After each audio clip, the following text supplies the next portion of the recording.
Hello and welcome student. तो आज की क्लास में हम कैपिटल मार्केट वाला टॉपिक करने जा रहे हैं। आप जैसे पिछली क्लास में हमने डिस्कस किया था मनी मार्केट और उसके इंस्ट्रूमेंट डिस्कस कर लिए थे, तो आज की क्लास में हमारा जो टॉपिक होगा वो कैपिटल मार्केट से रिलेटेड होगा। तो कैपिटल मार्केट के बारे में पहले ही कुछ चीज़ें मैंने आपको बता दी थी लास्ट क्लासेस में कि कैपिटल मार्केट वो मार्केट होती है बच्चे जहाँ पे लॉन्ग टर्म सिक्योरिटीज़ को इशू किया जाता है, मतलब ट्रेड किया जाता है लॉन्ग टर्म सिक्योरिटीज़ में। तो लॉन्ग टर्म सिक्योरिटीज की ट्रांजैक्शन जहाँ पे होती है उसे क्या बोला जाता है? Capital market. Long term securities कौन सी? शेयर डिवेंचर, बॉन्ड्स, इस टाइप के जो सिक्योरिटी होती है, प्रेफरेंस शेयर जो मोर देन 1 ईयर के लिए होती हैं, उसमें डील करती है कैपिटल मार्केट। तो ये बातें आपकी बुक में भी लिखी हुई हैं। Capital market means that market where the transaction in long term securities are made. यहाँ पे लॉन्ग टर्म सिक्योरिटीज में ट्रांजेक्शन की जाती हैं। This market offer help to meeting the long term, और ये हमारी हेल्प किस में करती है? लॉन्ग टर्म रिक्वायर्ड होती है जो हमें कैपिटल की, उसको बेसिकली फिक्स कैपिटल को परचेज करने में, तो उसमें हमारी हेल्प करती है। या फिर बिजनेस में एक्सटेंशन करना है, उसके लिए कैपिटल की जरूरत है, तो यहाँ से हम अरेंज करते हैं कैपिटल में। तो इसमें प्राइमरली वही डिवेंचर शेयर वगैरह इंक्लूड होते हैं। तो ये कैपिटल मार्केट है जहाँ पे लॉन्ग टर्म सिक्योरिटी डील की जाती है। तो इसके कुछ फीचर्स हैं, या इसी को नेचर ही बोलते हैं हम। तो क्या क्या है, वही बातें जो अभी हमने पढ़ ली, सब कुछ वही है। It's include in a long term securities. ये किस में डील करती है? डील करती है लॉन्ग टर्म सिक्योरिटीज में। तो long term securities means government and non government securities whose payment more than 1 year, जिसकी पेमेंट हमें क्या करनी है? मोर देन 1 ईयर में करनी है, वो हमारी लॉन्ग टर्म सिक्योरिटीज होती हैं। और ये क्या करता है? हमारे लॉन्ग टर्म नीड्स को सेटिस्फाई करता है। It satisfy the long term financial requirement. जो हमारी लॉन्ग टर्म फाइनेंशियल रिक्वायरमेंट है, लॉन्ग टर्म फाइनेंशियल रिक्वायरमेंट कैसी? जैसे फॉर एग्जाम्पल के लिए हमें एसेट खरीदनी है, या हमें बिल्डिंग्स बनानी है, हमें लैंड्स खरीदनी है, हमें अपने बिजनेस का डाइवर्सिफिकेशन करना है, हमारे बिजनेस का एक्सटेंशन करना है। तो इस तरह की जो ज़रूरतें हैं वो कहाँ से पूरी की जाती हैं? हमारी वो कैपिटल मार्केट से पूरी की जाती हैं। तो it's perform the trade off function. Trade off function का मतलब ये होता है, आपने इकोनॉमिक्स में पढ़ा होगा, ये ट्रेड ऑफ का मतलब होता है जहाँ पे सप्लाई एंड डिमांड दोनों बैलेंस होती हैं, उसी को क्या बोला जाता है? Trade off function. तो यहाँ पे बैलेंस कैसे किया जाता है?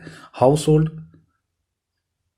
सेक्टर कंपनीज में, या फिर जो हमारे पास कैश है और वो कैश फालतू में पड़ा हुआ है, आइडियल पड़ा हुआ है, तो उसको हम क्या कर देते हैं? इस मार्केट में लगा देते हैं और वहाँ से हमें रिटर्न मिल जाता है। अच्छा, मतलब कि जहाँ पे ज़रूरत है सप्लाई साइड से डिमांड साइड में हम क्या कर देते हैं? उस कैश को ट्रांसफर कर देते हैं। तो वही बात ही बोल रहे हैं।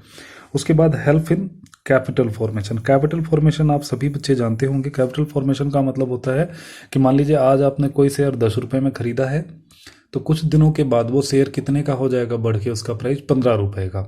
तो 5 रुपये का जो आपका फायदा हुआ उसी को क्या बोलते हैं? कैपिटल फॉर्मेशन बोलते हैं। अगला है हेल्प क्रिएटिंग लिक्विडिटी। ये क्या करता है? लिक्विडिटी क्रिएट करने में हमारी हेल्प करता है। लिक्विडिटी का मतलब अगर हमने शेयर परचेज किया है तो यहाँ पे शेयर को ले जाके बेच सकते हैं, उसको कैश में कन्वर्ट करवा सकते हैं। तो लिक्विडिटी का मतलब होता है किसी भी चीज़ को कैश में कन्वर्ट करवा लेना। तो अब हम आई होप ये चीज़ें आपको जरूर समझ आ गई होंगी। और अब हम जो इसमें अगला टॉपिक करने जा रहे हैं, that is a type of capital market. तो इसमें एक मार्केट है प्राइमरी मार्केट, दूसरी सेकेंडरी मार्केट। प्राइमरी मार्केट का एक नाम और होता है निम। निम का मतलब न्यू इशू मार्केट। तो प्राइमरी मार्केट वो मार्केट होती है जहां पे सिक्योरिटीज फर्स्ट टाइम इशू की जाती हैं। सिक्योरिटीज फर्स्ट टाइम इशू की जाती हैं, इसका क्या मतलब है? जैसे फॉर एग्जांपल के लिए रिलायंस कंपनी अपने शेयर को इशू करेगी तो वो पहले स्टॉक एक्सचेंज में इशू नहीं करती है, वो कहाँ पे इशू करती है? डायरेक्टली जो इन्वेस्टर होते हैं उनको इशू कर देती है। फिर इन्वेस्टर को जब पैसे की जरूरत होती है या फिर शेयर के प्राइसेस बढ़ जाते हैं कंपनी के अच्छे स्टेप लेने की वजह से, तो वो ले जाके उसको स्टॉक एक्सचेंज में बेचते हैं। तो डायरेक्टली जब कंपनी कभी भी अपने शेयर को इशू करती है तो स्टॉक एक्सचेंज में कंपनी इशू नहीं करती है, और डायरेक्टली कंपनी को कोई फायदा नहीं होता शेयर के प्राइस के बढ़ने का। रीजन क्या है? कि कंपनी एक बार आपको इशू कर देगी, उसके बाद फिर कंपनी का कोई लेना देना नहीं होता है। कंपनी फिर आपको डायरेक्टली रिडीम ही करेगी अगर प्रेफरेंस शेयर है तो, और अगर आप इक्विटी शेयर होल्डर हो तो फिर कंपनी रिडीम भी नहीं करेगी। जब कंपनी बंद होगी तब आपके पैसे वापस होंगे। तो न्यू इशू में होता क्या है, जहां पे सिक्योरिटीज फर्स्ट टाइम इशू की जाती हैं, लॉन्ग टर्म सिक्योरिटीज, उसी को बोलते हैं न्यू इशू मार्केट। जैसे आपकी बुक में क्या लिखा हुआ है, this market is concern with the new issue, therefore the primary market also known as the new issue market, और इन शॉर्ट क्या बोलते हैं, निम बोलते हैं। तो through the medium of this market both the newly establish company जो नई स्टैब्लिश हुई है वो भी, और जो पुरानी है वो भी क्या करती है, कैपिटल कलेक्ट करती है। In this market the flow of fund is from the saver, मतलब इंडस्ट्रीज साइड में, hence there is a directly, इसमें सिर्फ बेचा जाता है, खरीदा नहीं जाता है। मतलब कंपनी इसमें क्या करती है, सिर्फ बेचती है, खरीदती नहीं है। तो इसीलिए इसको क्या बोला जाता है, न्यू इशू मार्केट बोला जाता है। अब इसके कुछ फीचर्स हैं, और ये फीचर्स आपके एग्जाम्स में आते हैं, जो कौन से आएंगे मैं आपको भी बता दूंगा। तो ये क्या है, related to the new issue है। मतलब जो आईपीओ आप सभी ने सुना होगा, इनिशियल पब्लिक ऑफरिंग, अभी भी रिसेंटली पेटीएम ने इशू किया था, तो अब पेटीएम ने अपने ऐप के थ्रू इशू किया था, तो वहां से लोगों ने खरीदा था उसका शेयर। उसके बाद वो जाके कहाँ पे बेच सकते हैं, सेकेंडरी मार्केट में बेच सकते हैं, क्योंकि सेकेंडरी मार्केट वो मार्केट होती है जहां पे एग्जिस्टिंग सिक्योरिटी में डील किया जाता है। एग्जिस्टिंग का मतलब जो ऑलरेडी मार्केट में इशूड है, जो ऑलरेडी मार्केट में अवेलेबल है उसमें, तो इसका कोई प्लेस नहीं होता। तो it has no particular place, क्योंकि अब देखो पेटीएम कहाँ इशू करेगी, उसकी मर्जी है, वो अपने ऐप पे इशू कर सकती है, रिलायंस कंपनी कहीं भी इशू कर सकती है।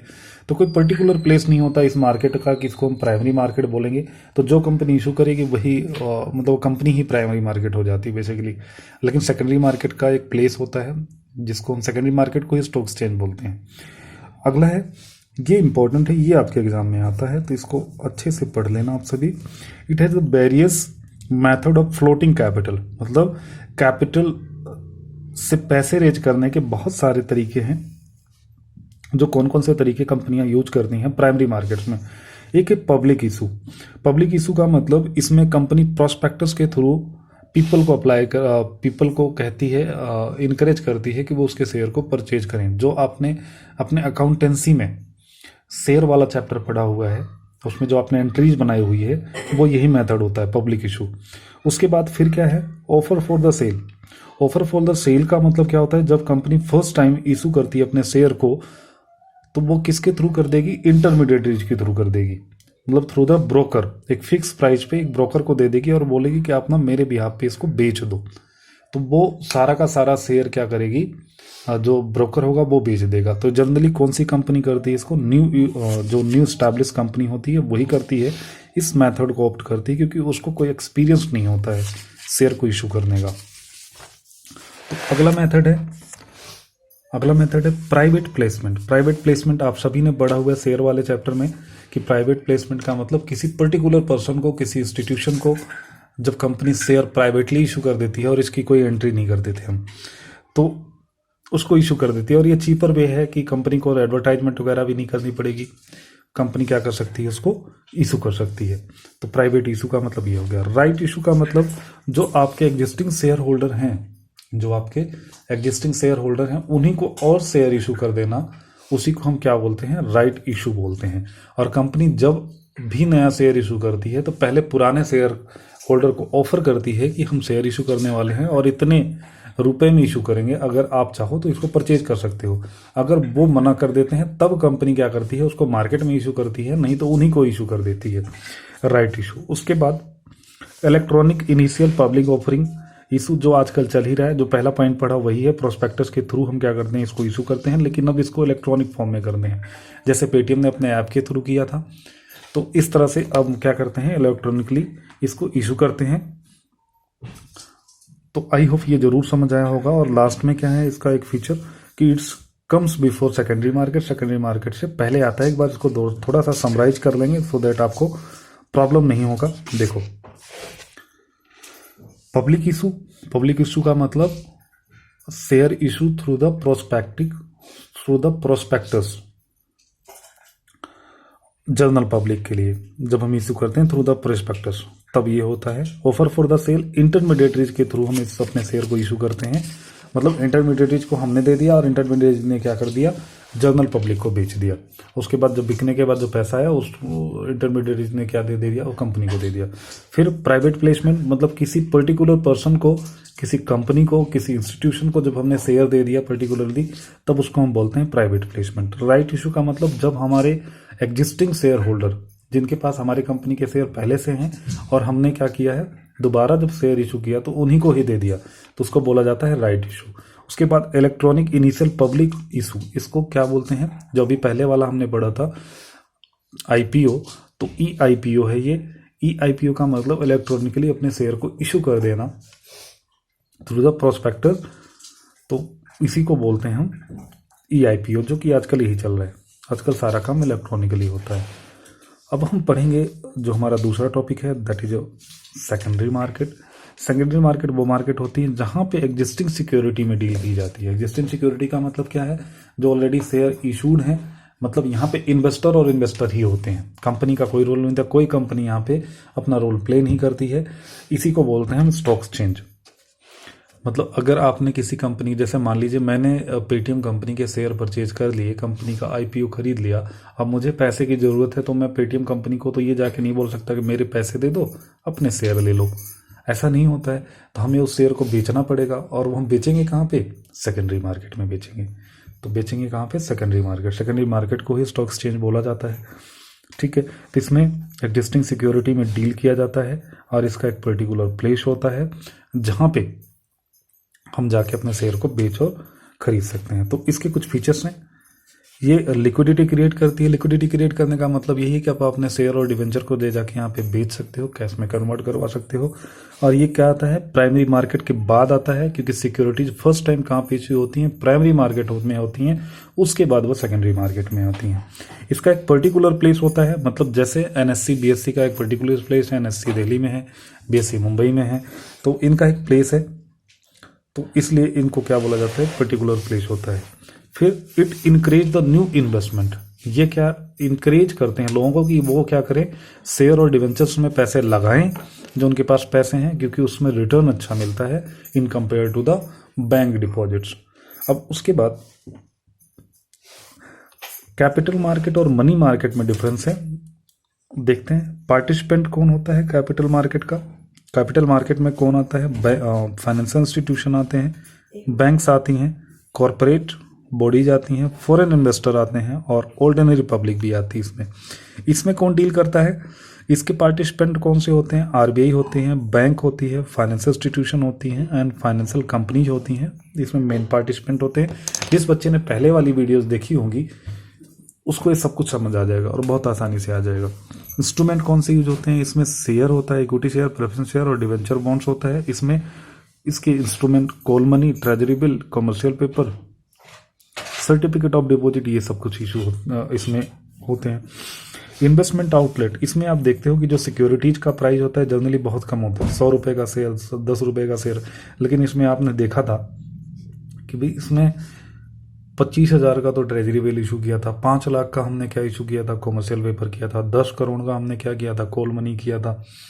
इसी तरीके से 5-5 करोड़ का हमने क्या किया था, सर्टिफिकेट डिपॉजिट, मतलब 5-5 लाख के सर्टिफिकेट डिपॉजिट। तो बहुत हाई रेट होते हैं यहाँ पे इंस्ट्रूमेंट के, तो जनरल पब्लिक जनरली इसमें डील ही नहीं करती है। मतलब जो ट्रेजरी है, ट्रेजरी बिल वगैरह, उसको तो खरीद लेती, छोटा अमाउंट होता है, बाकी नहीं खरीदती पब्लिक इसमें। उसके बाद ड्यूरेशन क्या होती है, इसकी maturity period more than 1 year होता है। इसका मैच्योरिटी पीरियड 1 दिन से लेके 1 साल तक का होता है, मतलब लेस देन 1 ईयर का होता है। इसमें लिक्विडिटी, यहाँ पे लिक्विडिटी ऑल दो हो जाती है, लेकिन कोई गारंटी नहीं होती कि आपकी सिक्योरिटी बिकी जाएगी, लेकिन यहाँ पे लिक्विडिटी हो जाती है क्योंकि इसकी गवर्नमेंट ही फॉर्मल अरेंजमेंट करती है। इसके लिए एक अलग से हमारा एक इंस्टीट्यूशन है जिसको बोलते हैं discount finance house of India, DFHI, जो क्या करता है, रेडी रहता है आपके सिक्योरिटीज को परचेज करने के लिए। सेफ्टी, तो इन दिस मार्केट सिक्योरिटी, और इसमें थोड़ा सा रिस्क होता है, लेकिन यहाँ पे रिस्क नहीं होता है क्योंकि यहाँ पे गवर्नमेंट स्ट्रॉन्ग इन्वॉल्व होती है, स्ट्रॉन्ग कंपनियां इन्वॉल्व होती हैं।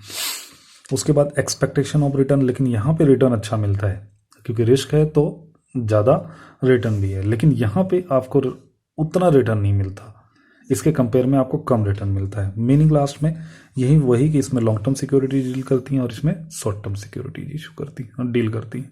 अब एक लास्ट और टॉपिक कर लेंगे क्योंकि फिर कल के लिए थोड़ा सा टॉपिक हमारा बचेगा आगे का, प्राइमरी मार्केट और सेकेंडरी मार्केट, क्योंकि आज ही किया है तो ये आपको समझ आ जाएगा, तो रेलेवेंट रहेगा कि आज ही इसको हम खत्म कर लें। इशूज देखिए बेसिस है, तो सिक्योरिटीज इसमें प्राइमरी मार्केट में लाइक शेयर इशू की जाती हैं फर्स्ट टाइम। इसमें there is no issuing the fresh securities, कोई फ्रेश सिक्योरिटी इशू नहीं कहा जाता, बट जो ऑलरेडी एग्जिस्टिंग है उसी में ट्रेड किया जाता है। बाइंग एंड सेलिंग इसमें सिर्फ बाय होता है, मतलब इन्वेस्टर ओनली बाय कर सकता है, लेकिन इन्वेस्टर यहाँ पे बाय भी कर सकता है और सेल भी कर सकता है, तो दोनों चीजें कर सकता है इन्वेस्टर। तो आई होप ये जरूर आपको समझ आया होगा। अगला देखिए इसमें स्पेसिफिक प्लेस, तो प्राइमरी मार्केट का कोई स्पेसिफिक प्लेस नहीं होता है और सेकेंडरी मार्केट का स्पेसिफिक प्लेस होता है, जिसे हम क्या बोलते हैं, स्टॉक एक्सचेंज बोलते हैं। प्राइस डिटर्मिनेशन, इसमें प्राइस डिटर्मिनेशन कौन करता है, कंपनी कर देती है, क्योंकि कंपनी ही इशू कर रही है। लेकिन यहाँ पे प्राइस डिटर्मिनेशन कौन करता है, डिमांड एंड सप्लाई, मतलब मार्केट की फोर्सेस, क्योंकि यहाँ पे परचेज भी हो रहा है, सेल भी हो रहा है। पार्टीज कौन कौन होता है, इसमें कंपनी और बायर इन्वॉल्व होता है और इसमें सिर्फ इन्वेस्टर इन्वॉल्व होते हैं दोनों साइड से, एक बेचने वाला और एक खरीदने वाला। तो आई होप ये जरूर आपको समझ आया होगा। और अब जो हमारी नेक्स्ट क्लास होगी वो हमारी किस पे होगी, trading procedure of stock exchange, मतलब स्टॉक एक्सचेंज से हम शेयर को खरीदते कैसे हैं, बेचते कैसे हैं, उन सब के बारे में बात करेंगे और इसके फंक्शन क्या है। और फिर अगली क्लासेस में फिर हम अपने सेबी को डिस्कस करेंगे, देन आपका ये चैप्टर कंप्लीट हो जाएगा। तो आज के लिए इतना ही बच्चों। So thank you for watching the video.